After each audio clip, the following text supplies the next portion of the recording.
جب کوئی قوم گمراہی اور تباہی کی طرف اپنا سفر شروع کرتی ہے تو سب سے پہلے اس پر کرپٹ حکمران اور سیاستدان مسلط ہوتے ہیں۔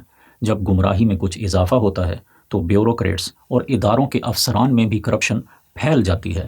جب گمراہی مزید بڑھتی ہے تو صنعت و تجارت میں بھی جعل سازی، دھوکہ اور کرپشن عام ہو جاتے ہیں، اور جب قوم تباہی کے بالکل قریب آن پہنچتی ہے تو اس وقت تک اس قوم کے منصف، معلم اور معالج بھی عموماً کرپٹ ہو چکے ہوتے ہیں۔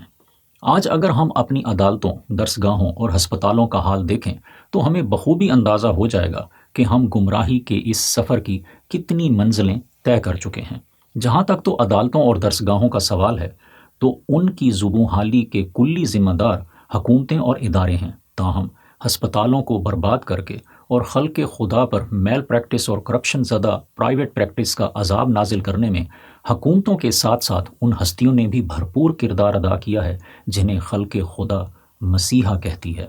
میڈیکل کے شعبہ میں فرض فراموشی، مفاد پرستی اور کرپشن کا یہ سفر دواساز کمپنیوں کے رشوتی تحائف سے شروع ہو کر میڈیکل لیبارٹریوں کے کمیشن سے گزرتا ہوا، غیر ضروری ٹیسٹ، دواؤں اور علاجوں کے جرموں کو سمیٹتا ہوا پرائیویٹ کلینکس اور پرائیویٹ ہسپتالوں کے فیس جمع کروانے والے کاؤنٹرز پر آ کر ختم ہوتا ہے۔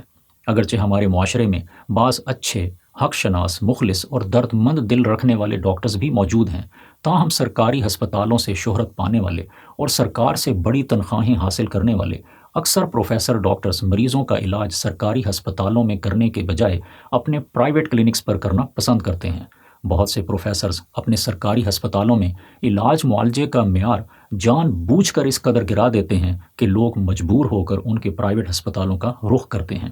اور بعض ڈاکٹرز ایسے بھی ہیں جنہوں نے سرکاری ہسپتالوں کے عملے میں اپنے ایجنٹ بھی بنا رکھے ہوتے ہیں۔ ایسے ایجنٹس دلال جیسا کام کرتے ہیں جو مریضوں، بالخصوص سفید پوش مریضوں کو سرکاری ہسپتال میں موجود خطروں سے ڈرا کر اور پرائیویٹ ہسپتال میں بہترین علاج کے قصے سنا کر مریضوں کو پھانس کر لے آتے ہیں اور ڈاکٹر سے اپنی کمیشن وصول کرتے ہیں۔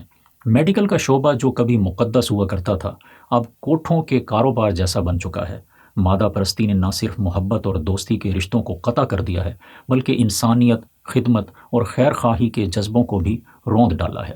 اب تو یہ بھی سمجھ میں نہیں آتا کہ کیا ہم سرکاری ہسپتالوں میں سہولتوں کے فقدان پر روئیں یا پرائیویٹ کلینکس میں ایمانداری کی نایابی پر ماتم کریں۔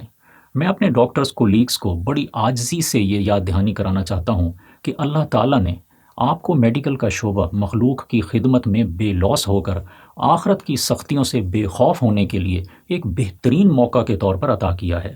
آپ اللہ تعالیٰ کی اس عظیم نعمت کو اس دھوکے کے گھر میں گارے مٹی کی جائیدادیں اور عارضی اثاثوں پر ضائع نہ کریں۔ یاد رہے کہ ڈاکٹر ہونا جہاں ایک بڑا اعزاز ہے وہاں ایک بہت بڑا امتحان بھی ہے۔ کہیں ایسا نہ ہو کہ میڈیکل کے تمام امتحانوں میں تو ہم پاس ہو گئے لیکن اپنے سب سے بڑے اور آخری امتحان میں فیل ہو جائیں۔